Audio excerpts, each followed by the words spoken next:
What's up everyone, Sagi here and welcome to another Tech Gear Talk. Today we're going to take a look at the DJI Ronin S. And I first saw this gimbal at NAB 2018 and I got to play around with it a little bit as well as with its big brother, the Ronin 2. The Ronin S is part of what I consider the second evolution of single-handle gimbals. We first saw dual-handle gimbals like the DJI Ronin and the Freefly Movi M5, and then we moved to larger gimbals with a ring design like the Ronin 2 and the Movi Pro. And somewhere there we started seeing the appearance of single-handle gimbals, which primarily worked for smaller cameras. And what I found with those is that they did an okay job. It was definitely better than handheld shooting, but it wasn't exactly the look that I wanted. They were all very similar and pretty much had the same issues. Not anything you can't fix in post, but just not the results of the more professional gimbals. So I was pretty skeptical when I first got to play around with the Ronin S at NAB 2018. And there's also just so much that you can do at a show, and the footage always looks good on the back of the camera. It's only when you get it on a computer and really take a look at it that you can tell if it's really stable or not. And you know that I like to get a product and really use it for a while before I make a decision and tell you about it. So I have it, I've used it, it's good. First I want to say that the case is super solid, at least as far as polystyrene boxes go.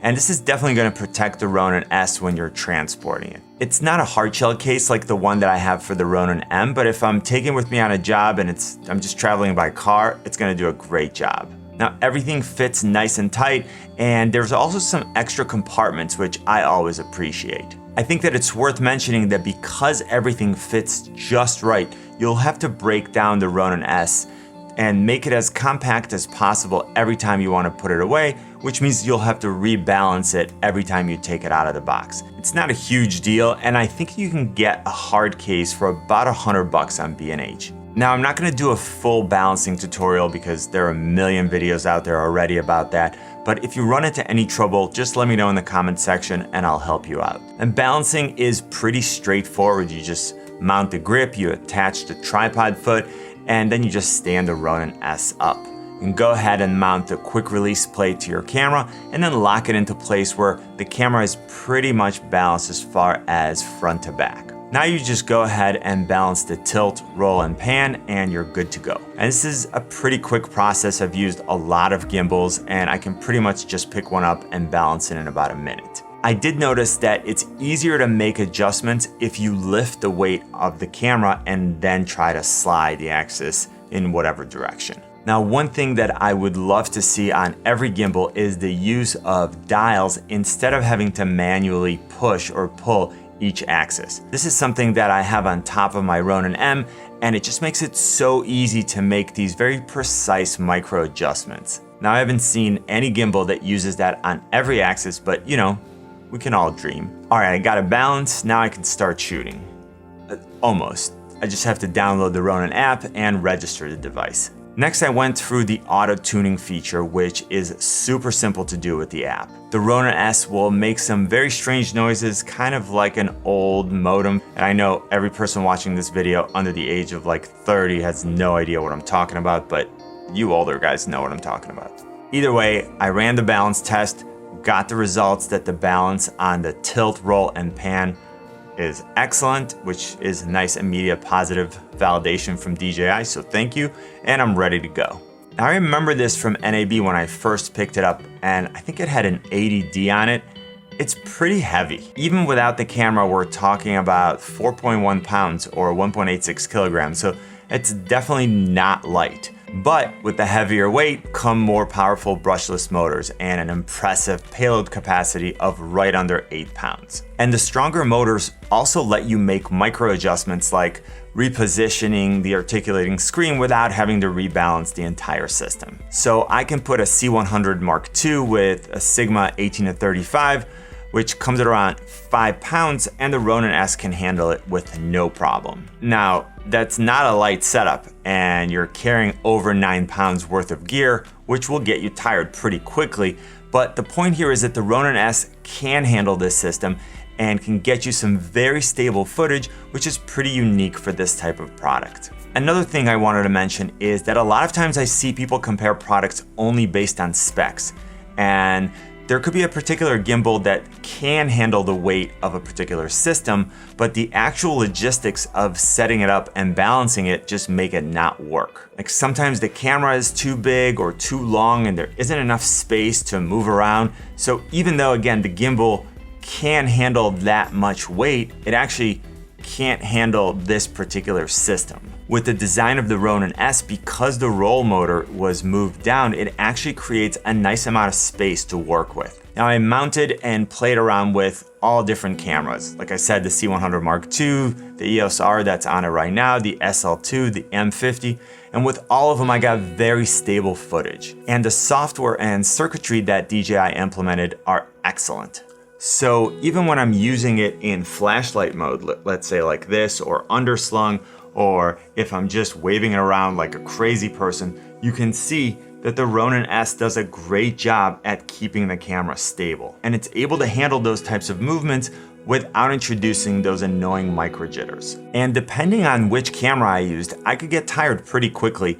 And it's nice to have these tripod feet so that I can just put it down, get a quick rest, and then get moving around again. And that's an advantage over something like my Ronin M, which I can't put down unless I get a ring setup for it. I'm spoiled by my large rig and my vest, and I love having the ability to just let go and rest whenever I want, but that comes at the cost of having to walk around looking like some Decepticon. This is such a smaller setup and I can easily get in and out and get the footage that I need. I can also use the tripod feet as an extension and then more easily use both hands to support the system. Now, after using the Ronin S for a few hours, I noticed that one of the things that's frustrated me in the past about smaller gimbals wasn't happening here, and I'm talking about the horizon shift. With a lot of gimbals, both camera and even phone gimbals, you start out with everything looking good, but after you use it for a while and you're changing the orientation and recentering, your footage all of a sudden looks like the camera is tilted sideways or like running sideways. And depending on how bad it is, you can either fix it in post by, rotating and then cropping, or sometimes the footage is so bad that it's completely ruined. And that didn't happen for me with the Ronin S. I shot for hours and without having to do auto tune or rebalance, so that's a pretty big deal for me. And I really like the actual shooting experience with the Ronin S. It feels very organic. So for example, this front trigger right here, if I double click on it, it will recenter the camera. Triple click, it will go ahead and switch it to selfie mode. And here I'll put it back in the front. But let me also give you a real life example. So if I want to use it in flashlight mode, I can just get it aligned like this and support it, and then just double click and it will recenter facing forward, even if I have the handle like this. And then that also works if I'm going to shoot it underslung. I can just hold it like that, double hit the trigger, and I'm good to go. Another cool thing is that if I hold the trigger down, this position won't change. So right now I'm holding it down, and even though I'm switching it, you can see it's always facing forward. So if I want to get a shot that starts down low and slowly moves up, I can go ahead and hold it and then just let go. And now I'm back in the traditional follow mode. So again, like I said, it's really organic. It's very simple to move from one mode to another. And this holding of the trigger is really flexible. So if you're on a skateboard or on a bike or anything that just moves straight forward and you want that perfect shot, you can just hold it. And again, it's perfect. Another thing that's really nice is that if I want to switch to sports mode, so right now watch, if I go left and right, it's very smooth and very slow. But let's say I'm following someone and then some fast action happens. There is an M button back here, and as soon as I hold it, now you can see, look at how quick the response is. So this is me not holding it down, and you can see it's very smooth. So I'm following someone, all of a sudden they start doing something crazy, I hold the button down, and boom, I can follow them. So that's really nice to be able to switch back and forth so easily. So like I said, this is super intuitive, and I think that even a beginner can pick up the Ronin S and then pretty quickly start having some really great footage without having to interact with the app too much. And you can save up to 3 user modes and then easily switch between them by just tapping the M button on the back. Now, speaking of the app, I'm a huge fan. I think DJI did a fantastic job with the simple design and the incredible level of functionality and features. You can easily auto-tune the Ronin S, you can change motor settings, you can do time-lapse, motion-lapse, you can actually remotely control the gimbal from the app using a joystick interface, which is really nice when I want to get super smooth pan or tilt and I mount the Ronin on a tripod or I just have it standing on the tripod feet. A cool shot that I've had a lot of people ask me about is the infinite roll or the inception effect. With the Ronin S, it's really simple and I have mine mapped to user 3. And you just click on configuration, control settings, you want channel 1 set to tilt, channel 2 set to NA, and channel 3 set to roll. Now next, I want you to go to the motion tab and set the max speed for tilt and roll to low. And that's it, you're done. Now you can just hold it in flashlight mode, just like this, and recenter it, and then go ahead and just rotate as you're walking, and you get that super cool effect. I really like this. It's not something you want to overuse, but just using it once, it looks pretty sweet. So all around, the app is very nice and it contributes to the overall outstanding user experience with the Ronin S. Now another feature that you'll see on the Ronin S is the focus wheel. Now for me, honestly, I can't imagine ever using that when the gimbal is moving. This gimbal is just too heavy to use with one arm, and I mostly either have it set to manual focus or to continuous autofocus. So for me, this isn't a big selling point, but a lot of the newer gimbals on the markets are offering it, and if you want it, it's there. Again, I want to reiterate that this setup is heavy. Like, you're going to get a workout, but the results are so good that I'm willing to live with it. I've seen some straps that you can buy and attach them to the Ronin S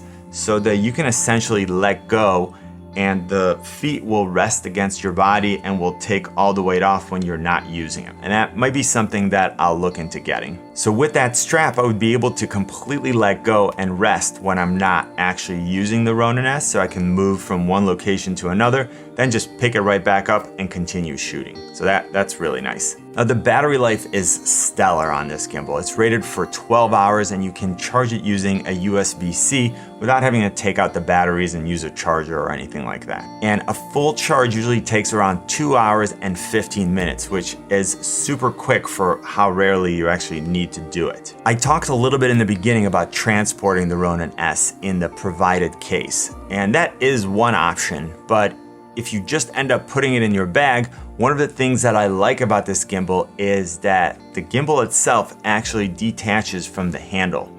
And that makes for a much smaller setup to fit in a traditional bag. Some other gimbals at around this size don't actually separate this way, so it's kind of a mess to try to fit them into a backpack, and you pretty much have to use the dedicated case. So again, this is real life stuff I'm talking about. Like, if you're going out and just trying to get some B-roll for a video, you're not always gonna wanna take a dedicated bag. Sometimes you got your backpack, you just wanna quickly take this apart, fit it in there, and it's nice that this can handle pretty much every camera that I have, and yet at the same time break down into something pretty small. This way I can also take it out, quickly assemble it, get some footage, break it back down, throw it in my backpack, and I'm on my way. All right, let's take a look at some footage, and I'll show you some samples shooting handheld and then the same shot with the Ronin S.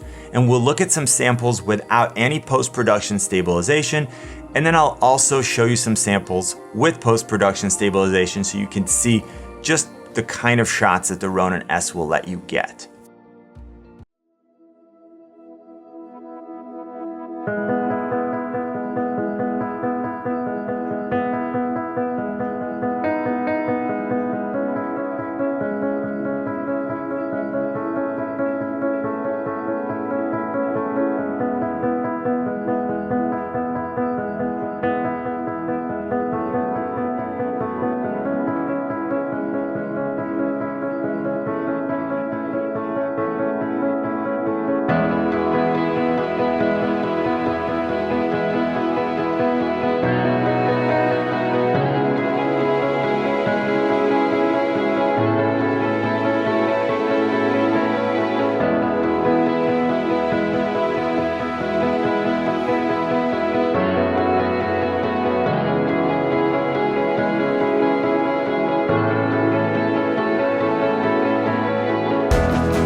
Okay, so that should give you a pretty good idea about what you can expect from the Ronin S. I think the quality is excellent for the price. If you're looking for really good results from a single handled gimbal, the Ronin S should definitely be one of the options that you check out. The price keeps fluctuating, and I'll leave some links in the description to where you can pick one up, as well as the hard case that I talked about. And there are always specials and discounts, and the links will automatically be updated with the lowest pricing. If you end up buying anything using those links, you're helping support my channel for free, and you allow me to create more content, so thank you very much. If this review of the Ronin S was helpful, please let me know by giving it a thumbs up, tweet it, share it, and if you haven't yet, join the community by hitting the subscribe and notification buttons. You can always find me on Instagram, Twitter, and Facebook at Tech Gear Talk. You know what I always say, buy it nice or buy it twice. Good luck, and see you soon.